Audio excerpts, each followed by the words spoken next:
தொடர்ந்து விருந்தினர் திரு ஜவஹர் நேசனிடம் பேசலாம். சார், நிறைய புள்ளி விவரங்கள் பார்த்தோம்.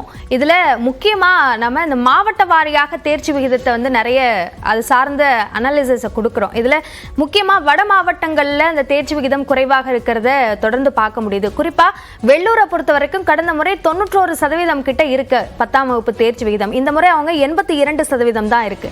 ஸோ ஏன் இது இந்த ஜோனல் வைஸாக இந்த தேர்ச்சி விகிதம் என்பது ஒரே பேட்டர்னாக பல ஆண்டுகளாக தொடர்றதுக்கு என்ன காரணம்?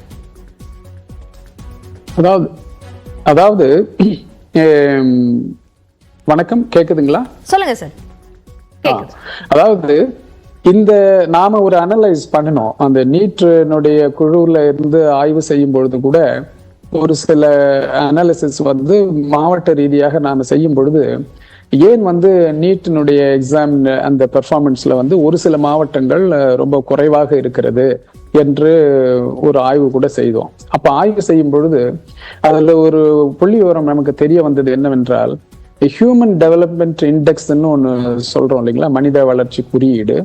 அந்த குறியீடு எந்தெந்த மாவட்டங்களில் அது குறைவாக இருக்கிறதோ அந்த மாவட்டங்களில் நீட்டினுடைய அந்த தேர்வுகளில் மாணவர்களுடைய பெர்ஃபார்மன்ஸ் அவர்கள் அதிகமாக பாஸ் செய்வது என்பது குறைவாக இருக்கிறது என்று ஒரு ஆய்வு.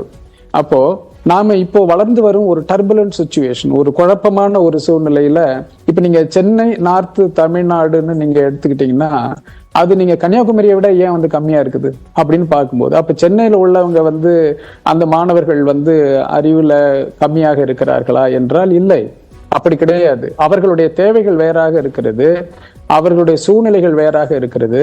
அவர்கள் 10ஆம் வகுப்பு படித்து நிறைய மதிப்பெண்கள் எடுப்பது என்பதை விட அவர்களுடைய கான்சென்ட்ரேஷன், ஃபோக்கஸ் அது எல்லாமே வெவ்வேறு பல வடிவங்களில் இருக்கிறது. பல முனைகளில் அவர்கள் ஈடுபாடுகளையும் கொண்டவர்களாக இருக்கிறார்கள். இவர்கள் 10ஆம் வகுப்பில் படித்து மதிப்பெண் பெற்றுவிட்டால் அறிவாளி என்று சொல்வதற்கும் இல்லை.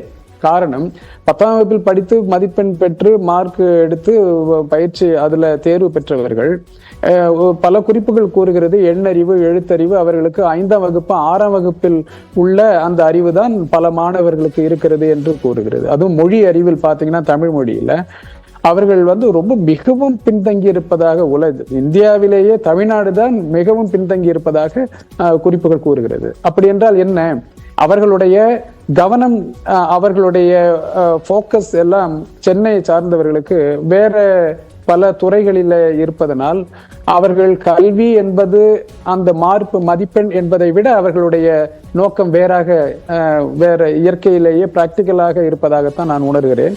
அதே சமயம் நீங்க சொல்ற இந்த சென்னை மாணவர்களோட ஒப்பீடு அப்படின்றது ஒரு வேலூர் மாவட்டத்தில் இருக்கக்கூடிய மாணவருக்கோ, ராணிப்பேட்டையில இருக்கவருக்கோ, திருவண்ணாமலையில இருக்கவருக்கோ பொருந்துமா? அது பொருந்தாது. அதை தான் சொல்ல வரேன்.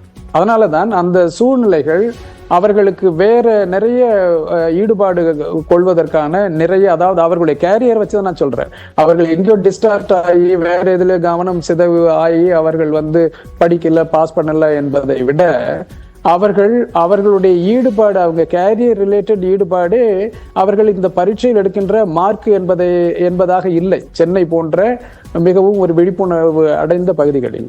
அதே நேரம் இப்ப நீங்க கன்னியாகுமரி எடுத்துங்க, அங்கெல்லாம் ஏன் அதிகமாக வருகிறது என்றால் அங்கு 2 காரணம்.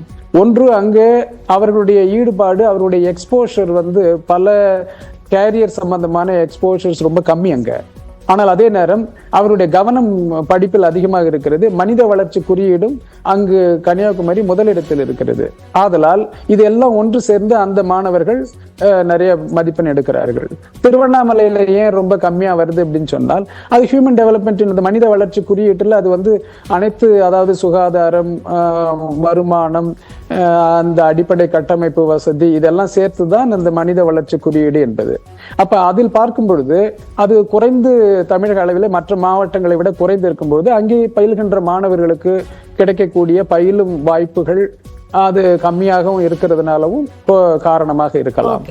அதனால நாம குறிப்பா இன்னொன்று நான் என்ன சொல்ல வருகிறேன் என்றால், இந்த மதிப்பெண் பாஸ் பெர்சன்டேஜ் வைத்து நாம் ஒரு முடிவுக்கு வர வேண்டாம் என்பதுதான் என்னுடைய தாழ்மையான வேண்டுகோள். காரணம், இந்த மதிப்பெண்ணை பெறுவதனால் மாணவர்கள் அறிவு பெற்றார்களா என்றால் பல ஆய்வுகள் குறிப்பிடுவது போன்று இல்லை என்பதுதான்.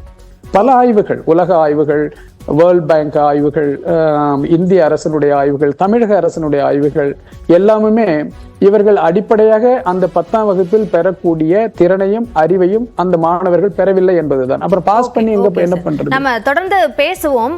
இடைவேளைக்கு பிறகு 10ஆம் வகுப்புக்கு பிறகு போர்டு மாற வேண்டுமா? ஸ்டேட் போர்டா, சிபிஎஸ்இயா, ஐசிஎஸ்இயா, இந்த முடிவை எந்த அடிப்படையில் எடுக்கணும் என்பது குறித்து நாம பேசுவோம் ஒரு சிறிய இடைவேளைக்கு பிறகு.